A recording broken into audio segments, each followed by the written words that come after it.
Friends, welcome to our channel. నేను మీలానే ఈరోజు వీడియోలో అటుకులతో పులిహోర ఎలా చేసుకోవాలో చూపిస్తాను. చాలా సింపుల్ అనమాట. మీరు కూడా ట్రై చేసేది. అది ఏమ్స్కి ఒకవేళ తక్కువ ఆయిల్తో చేసుకుంటున్నా.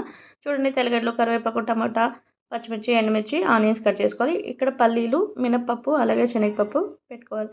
ముందుగా అటుకుల్ని క్లీన్గా కడిగేసి పక్కన పెట్టుకోండి. ఎక్కువ మెత్తగా ఉంటే కూడా అంత బాగుండదు.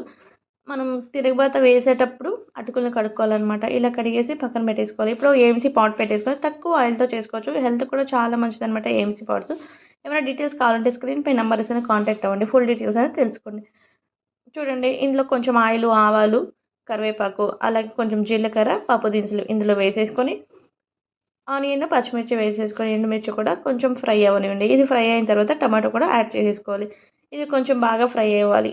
ఆయిల్ లేకుండా ఫ్రై అవుతుందా అని చెప్పేసి అనుకుంటారు. తక్కువ ఆయిల్తోనే మనం ఫ్రైస్ అయితే చేసుకోవచ్చు. లిడ్ పెట్టేసామంటే, లిడ్ అంటే దాని మూత పెట్టేసామంటే ఈజీగా 98 degrees వచ్చేంత వరకు పెట్టేసుకుంటే బాగా కుక్ అయిపోతుంది. చూడండి, ఇలా కొంచెం బాగా కుక్ అయిన తర్వాత ఆ అటుకుల్ని వేసేసుకొని కొంచెం పసుపు, ఉప్పు వేసుకొని కలిపేసుకోవాలి. లాస్ట్లో నిమ్మరసం, కొత్తిమీర పిండేసుకుంటే రెడీ అయిపోతుంది అటుకులు పులిహోర. చాలా సింపుల్ అనమాట. మనం ప్రసాదం లాగా కూడా చేసి పెట్టచ్చు. ప్రసాదం చేసేటప్పుడు ఆనియన్స్ వేయకండి ముఖ్యంగా. ఇలా వేసుకుంటే చాలా సింపుల్గా అటుకులు పులిహోర అయిపోతుంది. మీరు కూడా ట్రై చేయండి. వీడియో నచ్చితే లైక్ చేయండి, షేర్ చేసి అలాగే సబ్స్క్రైబ్ చేసుకోండి. ఏఎంసీ పాట్స్ గురించి ఏమైనా డౌట్స్ ఉన్నా, లేదా హెల్తీగా మనం వాటర్ లేకుండా కూడా వెజిటేబుల్స్ బాయిల్ చేసుకోవచ్చు. ఆయిల్ లేకుండా కూడా మనం కర్రీస్ కానీ, ఫ్రైస్ కానీ, లేకపోతే బిర్యానీలు కానీ చేసుకోవచ్చు అనమాట. ఫుల్ డీటెయిల్స్ కావాలంటే స్క్రీన్ పై నెంబర్స్ని కాంటాక్ట్ అవ్వండి. Thank you.